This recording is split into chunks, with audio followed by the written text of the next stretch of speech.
Why should I open the door, if I may ask, when I am the one who has been beaten up here?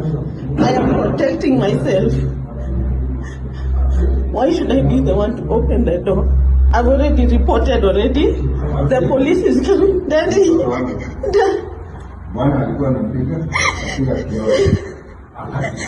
He cut himself.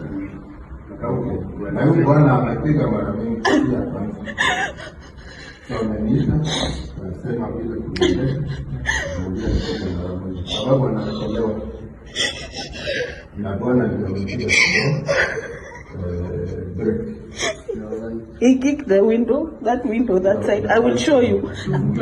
Yes, but let me explain. I will show you. He kicked that window.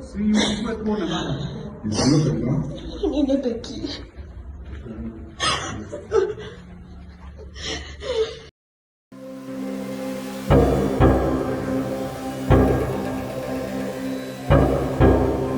In the high-octane world of rallying, Asad Khan was a beloved icon.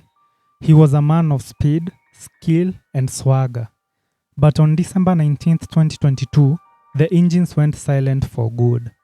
Khan, a former Safari Rally champion, succumbed to gruesome injuries that left an entire nation stunned. The woman at the center of this murder trial was a rising star in the racing world, Maxine Wahome. The news broke with disbelief as a national hero was dead. The prime suspect in his case was his girlfriend, a young woman hailed as the future of Kenya Motorsport. The occurrences of this night was what the police described as a domestic altercation that turned deadly. But what really happened that night inside the upscale Kileleshwa apartment? Was it a tragic accident fueled by drugs, alcohol, and tempers flaring out of control? Or was it a deliberate act of violence masked behind conflicting testimonies and suppressed forensic reports? This is a case shrouded in contradictions, leaked reports, and courtroom bombshells. A case involving a shattered glass door said to be the murder weapon and resulting in ketamine traces found in Asad's body. Also, there was a chilling final WhatsApp message from the victim. What stands out is that every piece of this puzzle drips with suspicion. What really happened between Maxine Wahome and Asad Khan? And why is it that, despite overwhelming suspicion, the truth still seems so elusive? Hello and welcome to Dark Our Dogs, where shadows speak and the truth finds light. In this episode, we dive deep into the final days of Asad Khan, the turbulent relationship with Maxine Wahome, and the night that ended it all. Viewer discretion is advised.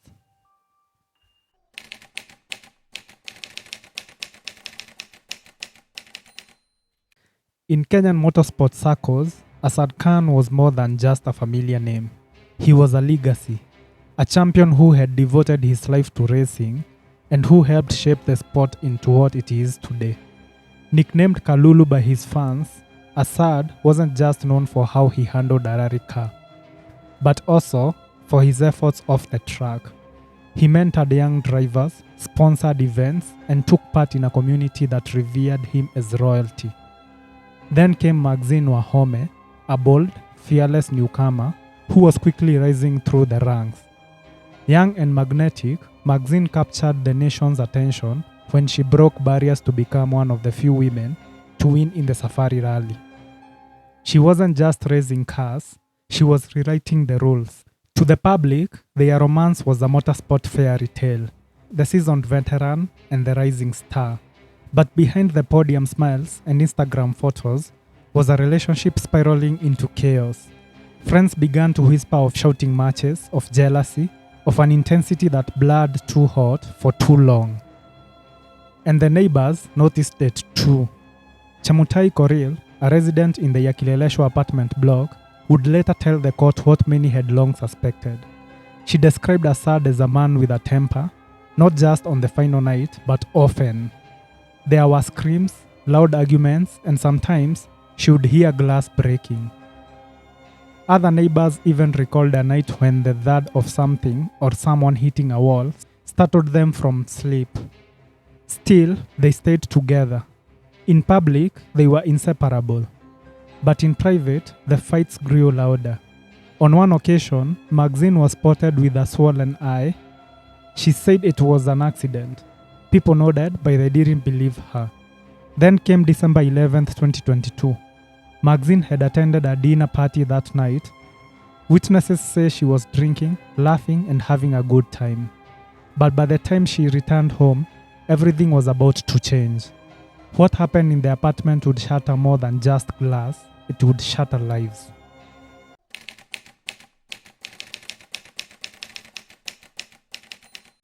It was Jamhuri Day, December 12th, 2022. In the quiet, affluent neighborhood of Kileleshwa, most residents were either asleep or winding down from a day of celebrations. But somewhere in a high-rise apartment, the night was about to spiral into chaos. The neighbors would later testify to being jolted awake by shouting. They were loud and furious.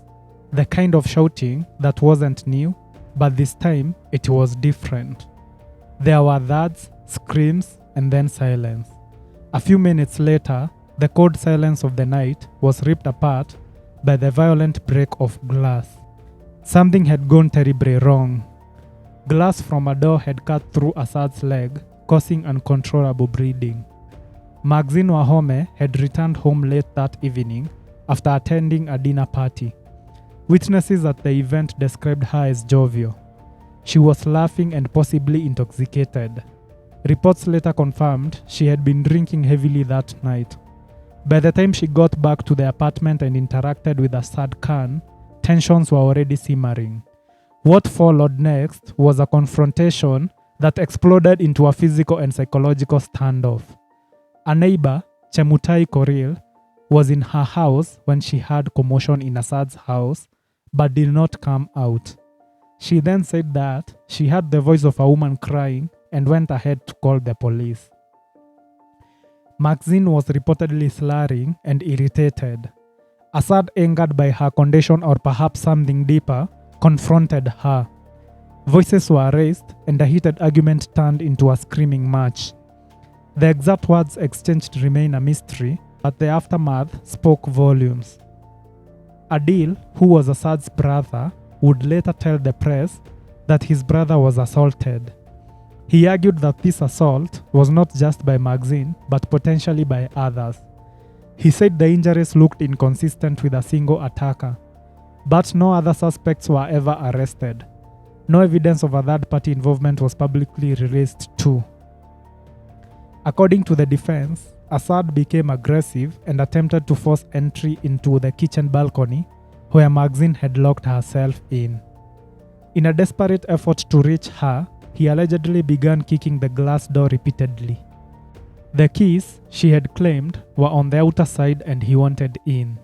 But the prosecution had a different story and it was far more chilling. They alleged that Maxine, possibly in fear or in fury, yanked the glass door off its hinges. In one swift, almost in a surgical motion, she sliced through Asad's leg. A deep gash tore across his Achilles tendon and blood sprayed across the room. The wound was catastrophic. And yet, what baffled investigators early on was how Maxine had managed to avoid getting a single drop of blood on herself. The scene was drenched, the injury critical, and Asad was bleeding out by the second. But her clothes were reportedly clean. Medics would arrive later. When medics arrived, they found Asad unconscious, gasping for air. He was slipping in and out of consciousness and in a critical condition. No, I didn't. They didn't need it at that point. Yes. And then they drove off, and then that's actually now when I went and opened my door, and there was a lot of blood right on my doorstep. It was a race against time, and he was hurriedly rushed to Nairobi Hospital. On arrival, doctors discovered something alarming. His blood alcohol level stood at 203 milligrams per deciliter. That's not just drunk, but dangerously toxic. Still, Asad was clinging to life, and a drug test was ordered which was failed. There was no urine to conduct the test. Believing his care was insufficient, Asad's family demanded he be transferred to Avenue Hospital. Doctors at Nairobi issued a referral letter and he was moved to the high dependency unit. But at this point, things only got worse. He was eventually placed in the ICU and silence followed. A final WhatsApp message emerged, allegedly sent by Asad before the altercation. In the message, Asad asked Maxine why she wasn't picking her calls, citing tension between them. The message pointed a picture that adds a chilling layer of emotional tension and context just before the tragic altercation. However, on December 18th, the unthinkable became real. Asad Khan was gone.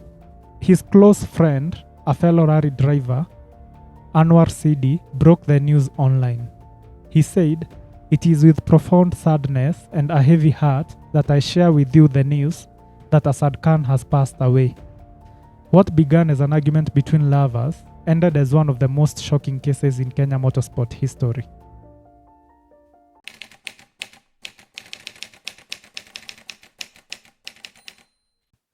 Then came the twist that flipped everything on its head. In a packed courtroom, the government's own forensic analyst dropped a revelation that hadn't been publicly known. The stomach contents of Asad Khan, tested during autopsy, came back positive for ketamine. Ketamine is a powerful dissociative anesthetic often used in veterinary medicine or under hospital supervision. But more alarmingly, the toxicology report also detected TMA, a rare psychedelic compound linked to extreme hallucinations and paranoia. These weren't recreational party drugs, they were mind-altering substances with serious psychological effects. Dr. Muthini, the government's analyst who conducted the test, took the stand and explained what this mix could do to a person. He described symptoms like hallucinations, extreme disorientation, and a detachment from reality. These detachments include like thinking you could fly or walk through glass without getting hurt. It was a chilling possibility. Suddenly, the image of Asad trying to kick down a glass door wasn't just desperate. It could have been delusional. The defense moved swiftly. They latched onto the toxicology findings and reshaped their narrative. Asad, they claimed, was not a calm man who attacked without cause. He was in a drug-induced frenzy and unable to control himself. According to their version, he injured himself in the process of trying to break through the balcony door where Maxine had locked herself. Her act, they argued, was one of fear, not violence. They stressed that it was a reaction and not an attack. But then came even a bigger shock. That very toxicology report had an Exhibit 10C dated September 26, 2023. But the defense claimed that they had not seen it until it was read out loud by the analyst in court. Months passed, pre-trial hearings were held, and witnesses were prepared. The prosecution held to this crucial piece of evidence and never disclosed it. The courtroom stirred with tension as Philip Mugo, Maxine's lead counsel, accused the prosecution of misconduct. He filed a formal complaint to the Office of the Director of Public Prosecutions, arguing an ambush on the defense. Prosecutors, in turn, presented their own experts. 3 pathologists, including Dr. Peter Ndegwa and Dr. Andrew Gashi, testified in court. They testified that while the wound to Asad's leg was not instantly fatal, it led to a cascade of complications. He died from septicemia, a life-threatening infection caused by drug-resistant bacteria in the hospital. So it wasn't a clean-cut death, but a slow and tragic demise. The question now was it murder or medical failure?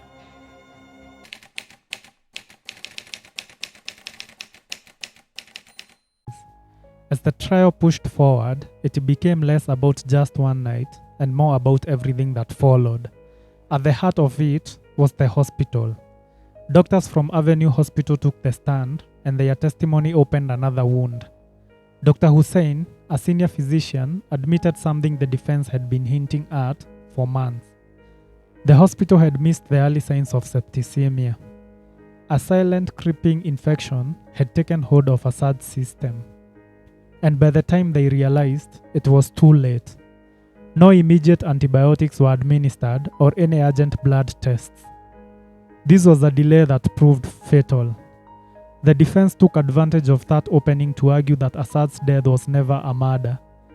They pinned it on medical negligence. But the prosecution didn't flinch. Their argument was firm.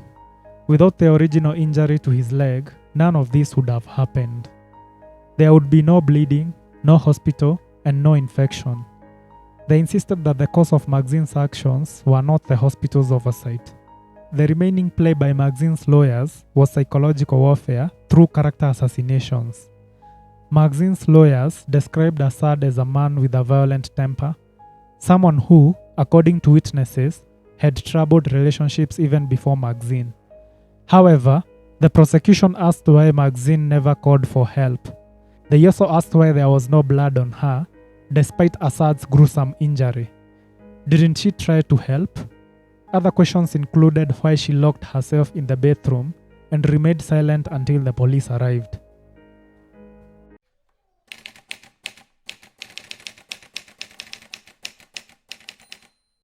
To this day, the full truth behind Asad Khan's death remains clouded in legal jargon, forensic reports, and emotional testimony.